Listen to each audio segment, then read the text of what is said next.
이곳은 미국 롱아일랜드 남부 해안. 이곳은 오랫동안 부유한 휴양지이자 평온한 주택가입니다.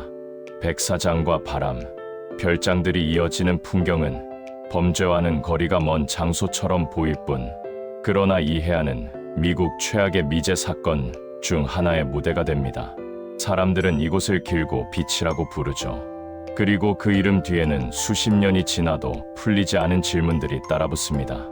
이 이야기는 한순간의 잔혹한 범죄가 아니라 오랜 시간 조용히 이어진 실종과 침묵의 기록입니다. 시작은 2010년 5월 1일 새벽 4시 51분 뉴욕 롱아일랜드 오크 비치의 한적한 주택가 911 교환원의 전화기에 여성의 목소리가 들려옵니다. 누군가 저를 쫓고 있어요. 제발 그들이 저를 죽이려 해요. 셰넌 길버트 24세. 그녀의 목소리는 공포로 가득했습니다. 때로는 차분하게, 때로는 비명을 지르며, 때로는 말을 더듬으며 그녀는 고객의 집에서 뛰쳐나와 한밤의 거리를 헤맸습니다. 이웃집 문을 두드렸고 도움을 요청했고 다시 뛰었습니다. 그리고는 사라졌습니다. 경찰이 도착했을 때 셰넌 길버트는 이미 없었습니다. 오크 비치의 울창한 갈대밭 속으로 사라진 그녀, 아무도 예상하지 못했습니다. 이 한 통의 911 전화가 미국 역사상 가장 끔찍한 연쇄살인 사건 중 하나를 드러내게 될 줄은. 2010년 12월 11일 셰넌 길버트 수색 7개월째 서퍼 카운티 경찰 존 말리아 경관과 경찰견 블루가 오션 파크웨이를 따라 수색 중이었습니다. 길고 빛이 맨해튼에서 1시간 거리, 롱 아일랜드 남쪽 해안을 따라 뻗은 외딴 도로. 한쪽은 대서양, 한쪽은 습지, 인적이 드문 곳. 순간 경찰견 블루가 멈춰 섰습니다. 도로변 덤불 숲 마대 자루에 쌓인 무언가에. 하지만 그것은 시신이었습니다. 그것이 시작이었습니다. 그날 400m 반경 안에서 네 구의 시신이 발견됩니다. 모두 마대 자루에 쌓여 있었고, 모두 일정한 간격으로 묻혀 있었고, 모두 같은 방식인 목 졸림으로 죽었습니다.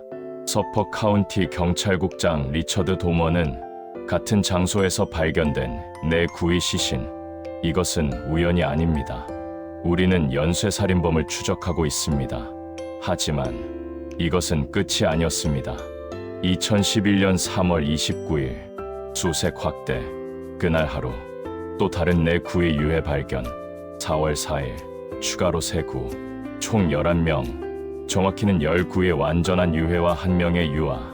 수사관들은 충격에 빠졌습니다. 이것은 단순한 연쇄살인이 아니었습니다. 이것은 무덤이었습니다. 십수년간 누군가는 이곳을 자신만의 묘지로 사용해왔던 겁니다. 사람들은 그들을 길고 포라고 불렀습니다. 1점 멀린 브레이너드 반즈, 25세 코네티컷 노리치 출신 두 아이의 엄마. 계절 텔레마케터로 일하다가 생계를 위해 에스코트 일을 시작했습니다. 그녀는 집에 대한 퇴거 통지서를 받았습니다. 7개월간 그 일을 그만뒀었지만 청구서를 내기 위해 다시 시작할 수밖에 없었습니다. 2007년 7월 9일 크레이그리스트에 광고를 올린 뒤 맨해튼으로 향했습니다.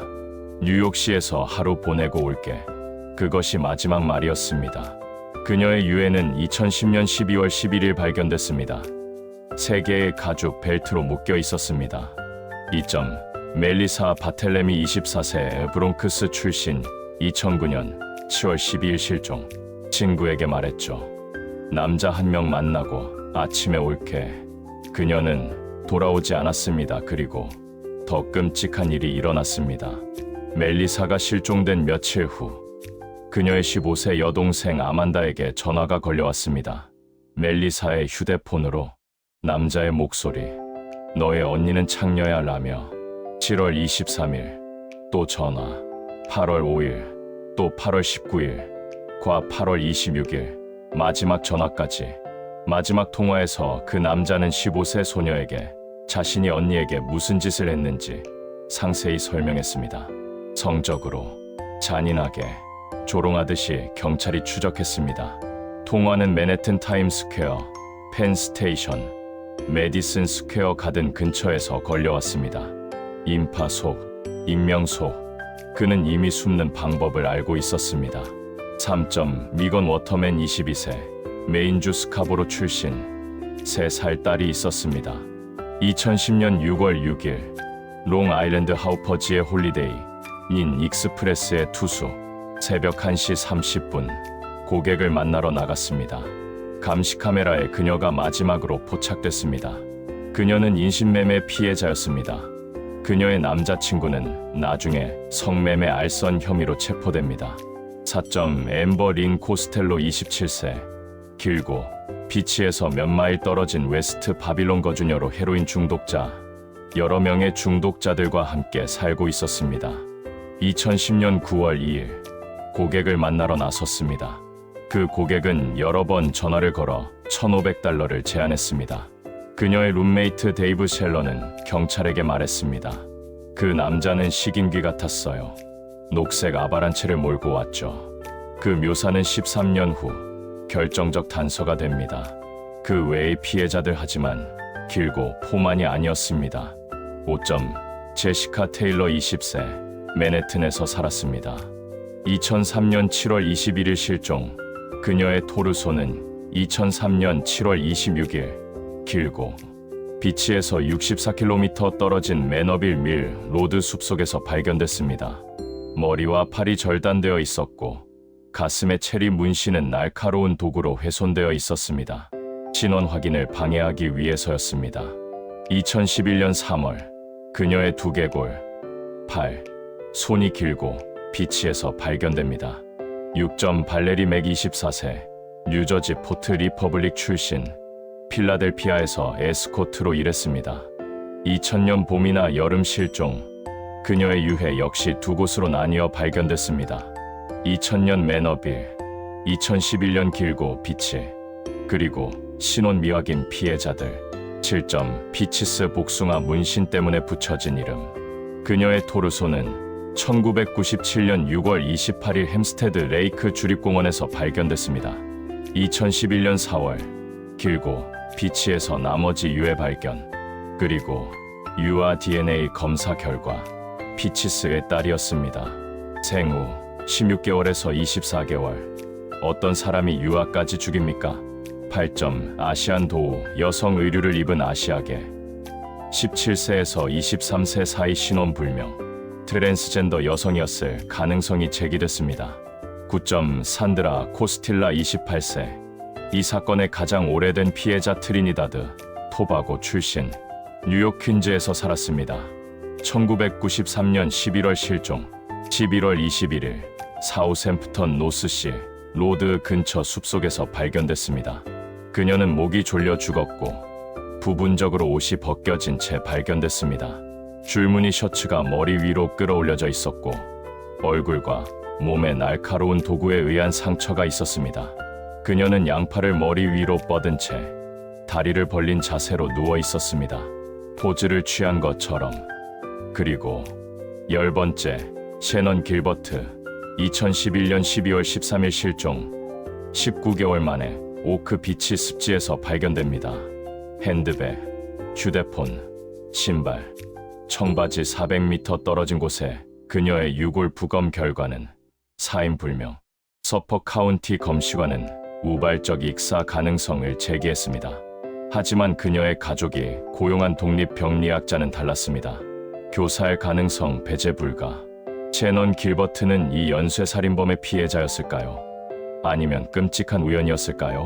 그 질문은 여전히 논쟁 중입니다. 2010년 12월 길고 포 발견. 서퍼 카운티는 혼란에 빠졌습니다. 연쇄살인범. 누구나 그 단어를 입에 담았지만 아무도 그를 찾을 수 없었습니다. 롱아일랜드는 넓습니다. 나소 카운티, 서퍼 카운티 여러 경찰서, 여러 관할. 매너빌에서 발견된 시신은 서퍼 카운티 동부, 길고 비치는 서퍼 카운티, 남부 토바이 비치는 나소 카운티. 각 경찰서는 자기 구역만 받습니다. 통합 데이터베이스, 그런 건 애초에 없었습니다. 한 경찰서가 발견한 패턴을 다른 경찰서가 알 방법이 없었습니다. 이것은 나중에 드러납니다. 당시 서퍼 카운티 경찰국장 제임스 버크, 그는 2012년 FBI 조사를 방해하고 증인을 폭행하고 증거를 은폐한 혐의로 2015년 연방 기소됩니다. 46개월형. 그는 길고 빛이 수사를 방해했다는 의혹을 받았습니다. FBI가 개입하려 했을 때 그는 거부했습니다. 이건 우리 관할이다. DNA는 있었습니다. 현장에서 채취한 머리카락, 체. 하지만 2010년 당시 DNA 분석은 제한적이었습니다. 직접 비교만 가능. 용의자가 있고 그의 DNA가 있으면 비교할 수 있습니다. 하지만 용의자가 없다면 데이터베이스에 등록된 범죄자와 비교할 수는 있었지만 가족 관계를 추적하는 기술은 없었습니다. 골든 스테이트 킬러 사건의 친족 DNA 추적. 그 기술은 2018년에야 대중에게 알려졌습니다. 8년이 너무 늦었습니다. 멜리사 바텔레미의 휴대폰으로 걸려온 조롱 전화. 경찰은 기지국 위치를 추적했습니다. 맨해튼 중심부 그뿐이었습니다. 장기 이동 패턴, 불가능, 과거 통화 기록, 통신사는 6개월 후 삭제. 경찰이 요청했을 때는 이미 늦었습니다. 피해자들은 모두 성노동자였습니다. 크레이그리스트에 광고를 올린 에스코트. 일부 수사관들은, 일부 언론은, 일부 대중은 생각했습니다. 위험한 일을 하다가 당한 거 아냐? 피해자 비난. 그것은 수사를 더디게 만들었고 가족들을 더 깊은 고통에 빠뜨렸습니다. 2011년, 2012년, 2013년 세월이 흘렀습니다. 용의자는 없었고 단서는 식었고 사건은 미제로 남았습니다. 2020년 1월 서퍼 카운티 경찰 새로운 발표. 벨트 한 개의 사진 공개. 가죽 벨트 HM 또는 WH라는 글자. 이 벨트는 범인이 다뤘다고 믿어집니다. 피해자의 것이 아닙니다. 10년 만에 새로운 단서. 그리고 발표합니다. 우리는 친족 DNA 분석 기술을 사용하고 있습니다. 침묵이 깨지기 시작했습니다. 2022년 1월 서퍼 카운티 지방검사실 새로운 태스크포스 구성. FBI, 뉴욕주 경찰, 서퍼 카운티 경찰, 길고 살인 사건 수사 태스크포스. 새로운 기술, 새로운 관점, 새로운 결의로 2022년 3월 14일 뉴욕주 수사관 한 명이 데이터베이스를 검토하다 한 이름을 발견합니다. 렉스 앤드루 호이어만 1963년 9월 13일생. 맨해튼에서 건축 사무소를 운영하는 건축가. 나소 카운티 마사피쿠아 파크 거주. 길고 비치에서 불과 8km. 그의 이름이 주목받은 이유는 시볼의 아바란체 1세대 차량 색상은 녹색. 엠버 코스텔로가 실종되던 날 밤 그녀의 룸메이트가 본 차량과 일치했습니다. 태스크포스는 차량 등록 기록을 샅샅이 뒤집니다. 2010년 당시 렉스 호이어만은 녹색 1세대 시볼의 아바란체를 소유하고 있었습니다. 수사관들은 호이어만을 깊이 파고듭니다. 그의 휴대폰 기록, 길고 포 피해자들이 실종된 시기와 호이어만의 휴대폰 위치 기록을 복원합니다. 멜리사 바텔레미 실종 당일 호이어만의 휴대폰 마사피쿠아 파크 맨해튼. 미건 워터맨 실종 당일 호이어만의 휴대폰 마사피쿠아 파크 하우퍼지 엠버 코스텔로 실종 당일 호이어만의 휴대폰 웨스트 바빌론 근처. 이는 명백한 패턴. 그리고 더 충격적인 것. 크레이그리스트 이메일 계정. 익명 이메일 주소 하나가 길고 포 피해자 중 최소 3명과 접촉했습니다. 그 이메일 계정은 호이어만과 연결되어 있었습니다. 2022년 3월부터 2023년 7월까지 16개월간의 은밀한 추적. 수사관들은 호이어만과 그의 가족을 감시합니다. 절대 들키지 않아야 했습니다. 그들은 그를 미행했습니다. 출퇴근길, 일상, 모든 움직임, 그리고 기다렸습니다. DNA를 얻을 기회를. 2023년 1월 맨해튼 5번가 호이어만의 사무실 근처. 수사관들은 쓰레기통을 뒤집니다. 피자 크러스트 하나. 호이어만이 버린 피자 조각. 타액이 묻어 있었습니다. 미건 워터맨의 유해를 감쌌던 마대 자루에서 채취된 남성 머리카락. 미토콘드리아 DNA 분석 결과 99.96% 일치. 북미 인구의 99.96%가 배제됩니다. 렉스 호이어만은 배제되지 않습니다. 그리고 더 충격적인 발견. 미건 워터맨과 앰버 코스텔로의 유해에서 발견된 여성 머리카락. 호이어만의 쓰레기통에서 회수한 병에서 채취한 DNA와 비교. 호이어만의 아내와 딸의 DNA와 일치. 수사관들은 즉시 발표합니다. 가족은 어떠한 범죄와도 무관합니다. 여성 머리카락은 무고한 전달 증거였습니다. 호이어만이 그의 집에서, 그의 차에서, 그의 옷에서 가족의 머리카락을 피해자에게 옮긴 것이었습니다. 증거는 충분했습니다. 이에 법원의 체포 영장 발부. 2023년 7월 13일 맨해튼 미드타운. 호이어만은 직장을 나섭니다. FBI 요원들이 그를 둘러쌉니다. 렉스 호이어만 59세. 체포 후 첫 기소 내용은 멜리사 바텔레미, 미건 워터맨, 앰버 코스텔로, 1급 살인 3건, 2급 살인 3건의 용의자와 멀린 브레이너드 반즈 살해 혐의.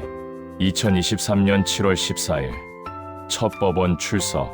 변호인은 마이클 브라운. 호이어만의 변명 무죄. 보석 부허. 판사 리처드 암브로 피고인의 행위의 극도의 잔혹성을 고려하여 구속 인정. 전국이 충격에 빠졌습니다. 길고 비치 살인마 체포. 13년 만에 체포. 건축가의 이중 생활 등. 마사피쿠아 파크. 호이어만의 자택에 경찰이 수색 영장을 집행합니다. 12일간의 수색 끝에 그들이 발견한 것은 지하실에서 200개 이상의 총기, 정원을 파헤치는 굴삭기, 그리고 전자기기, 350개 이상의 하드드라이브, 컴퓨터, 저장 장치. 포렌식 분석가들이 데이터를 복원하기 시작합니다. 그리고 그들은 발견합니다. 가장 끔찍한 증거를. 2024년 1월 16일 서퍼 카운티 지방검사 레이몬드 티어니가 추가 기소를 발표합니다. 멀린 브레이너드 반즈 살해. 2007년 그리고 6개월 후 2024년 6월 6일 제시카 테일러 살해. 2003년 그리고 공개합니다. 마이크로소프트 워드 문서 파일명 HK002-04. 호이어만의 지하실 하드 드라이브의 미할당 공간에서 발견. 미할당 공간. 사용자가 삭제한 파일이 저장되는 영역. 그는 이것을 지우려 했습니다. 하지만 포렌식은 모든 것을 복원합니다. 이 문서는 2000년에 생성되었고 2002년부터 2004년까지 수정되었습니다. 그리고 그 이후에도 87개의 항목 대문자로 쓰인 섹션들. 1점 문제들. DNA 타이어 자국, 혈흔 지문 플라스틱, 봉지 고양이 모래, 목격자, 물품, 출처 추적, 발자국 신발 자국 사진 경찰 단속 장갑 속 지문, 머리카락과 섬유. 2점 준비물, 경찰 스캐너 헤어넥 고무장갑, 마대 자루 플라스틱 시트, 고양이 모래 테이프, 밧줄 굵은 것 가는 것은 조이면, 끊어짐 절단 도구, 산성 물질 방수포. 새 시신 준비, 머리 제거, 팔 제거, DNA 흔적 제거, 신원 확인 표식 제거, 문신 등 시신, 세척, 시신 포장. 기억할 것들. 소리는 전달됨, 실내에서 해야 함. 충분한 수면, 사냥 전 플레이 타임을 늘리기 위해 강하게 때릴 거, 얼굴이나 목, 미리 이야기를 준비해둘 거, 비디오 카메라 위치 정찰 주유는 현금으로. 레이몬드 티어니 검사는 이 문서는 호이어만이 자신의 살인을 체계적으로 계획하기 위해 사용한 청사진입니다. 극도로 세밀한 주의를 기울여 작성되었습니다. 이것은 충동이 아니었습니다. 이것은 과학이었습니다. 그에게 살인은 문제 해결이었습니다. 그의 문서에는 DS라는 섹션이 있습니다. 검찰은 이것이 점프 사이트 유기 장소를 의미한다고 믿습니다. DS-1 밀로드. 제시카 테일러와 발레리 맥의 유해가 처음 발견된 매너빌의 그 장소. DS-2 오션 파크웨이. 길고 포가 발견된 바로 그곳. 표적 선택 기준 TRG 섹션. 검찰은 이것이 좌알계 표적을 의미한다고 믿습니다. 소형 신원 없음, 현금만 9콜만 혼자 있음, 가족 없음. 그는 취약한 여성들만을 찾았습니다. 사라져도 아무도 찾지 않을 사람들을, 가족과 연락이 끊긴 사람, 홀로 일하는 사람, 추적할 수 없는 사람, 그리고 그들을 사냥했습니다. 그리고 하드 드라이브에는 더 많은 것이 있었습니다.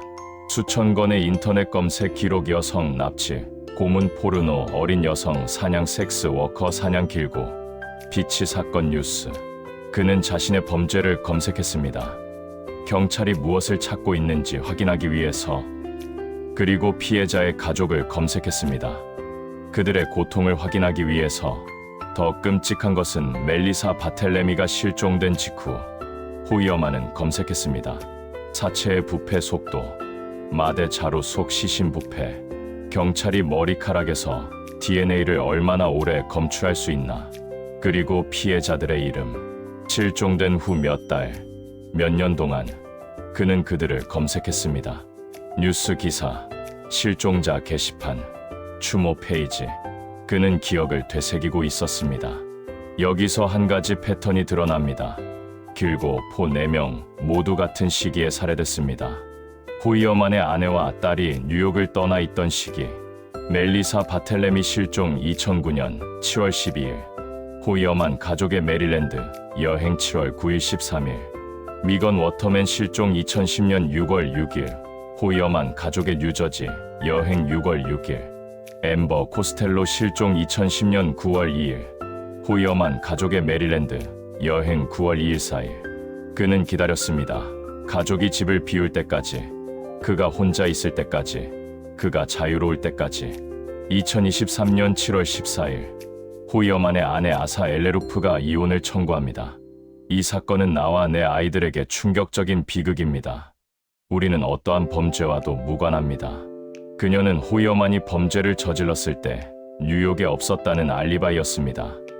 하지만 그녀는 알리바이일 뿐이었습니다.